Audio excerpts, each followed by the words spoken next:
नमस्कार दोस्तों, मैं राहुल सर। आज हम लोग यूपी टेट 2026 के कुछ महत्वपूर्ण प्रश्नों को पढ़ेंगे जो कि आपके एग्ज़ाम में बार बार पूछे जाते हैं। तो आइए सेशन शुरू करते हैं। देखेंगे पहला क्वेश्चन, स्कैप फोल्डिंग की संकल्पना संबंधित है। तो यह राइट आंसर क्या हो जाएगा? वाइगोत्स्की से संबंधित है। किससे संबंधित है? वाइगोत्स्की से। नेक्स्ट क्वेश्चन, भावनात्मक विकास प्रभावित होता है। तो जो भावनात्मक विकास होता है वह वंशानुक्रम और वातावरण दोनों से प्रभावित होता है। तो राइट आंसर ऑप्शन सी हो गया। नेक्स्ट क्वेश्चन, ठोस संचालनात्मक अवस्था की आयु है। तो जो ठोस संचालनात्मक अवस्था की आयु होती है वह 7 से लेकर 11 वर्ष तक होती है। Option B is the right answer. और जो ठोस संचालन अवस्था होता है इसी को क्या बोला जाता है? मूर्त संचालन अवस्था भी बोला जाता है।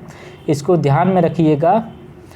बढ़ेंगे अगले क्वेश्चन पर। अगला क्वेश्चन है, पुनर्बलन के बिना सीखना है। तो पुनर्बलन के बिना सीखना क्या है? अंतर्दृष्टि का सिद्धांत। क्या है? अंतर्दृष्टि का सिद्धांत। इसको किसने दिया था? ये भी काफ़ी ज़्यादा इम्पोर्टेंट क्वेश्चन है। अंतर्दृष्टि का सिद्धांत किससे संबंधित है? तो एक वैज्ञानिक थे जिनका नाम कोहलर था। क्या था? कोहलर।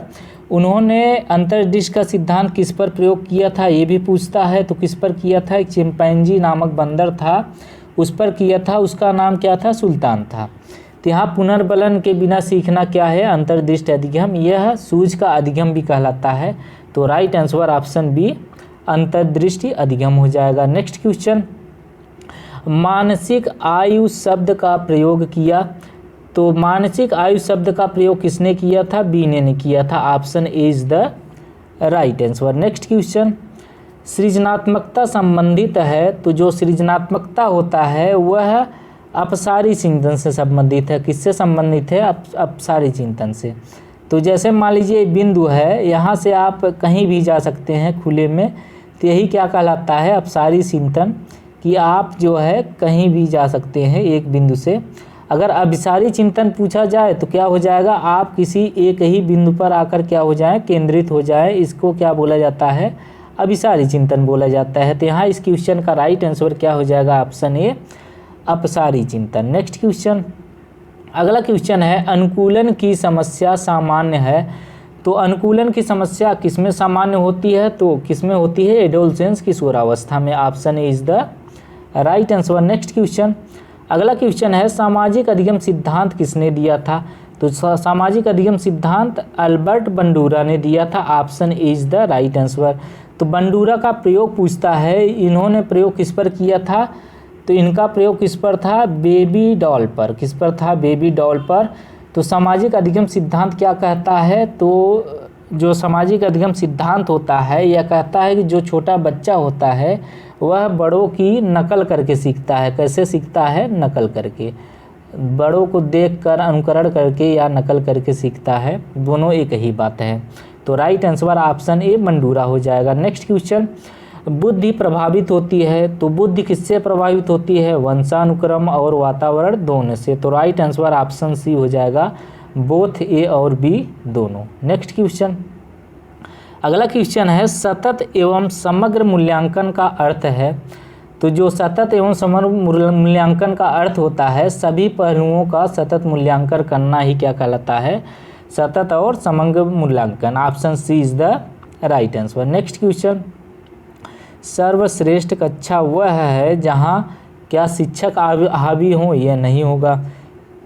छात्र चुप रहें? यह भी नहीं होगा। छात्र सक्रिय भाग ले। जी हाँ, राइट आंसर ऑप्शन सी, जहाँ छात्र सक्रिय भाग लेते हैं वह सर्वश्रेष्ठ कक्षा कहलाती है। तो राइट आंसर ऑप्शन सी हो गया। नेक्स्ट क्वेश्चन, विकास है। तो विकास क्या है? एक निरंतर प्रक्रिया है। क्या है? निरंतर प्रक्रिया। Option B is the right answer. Next question, विकास का सिद्धांत क्या है? तो जो विकास का सिद्धांत होता है वह सिर से लेकर कहाँ होता है? पैर पर होता है। Option A is the right answer. Next question, सामाजिकरण सबसे पहले होता है।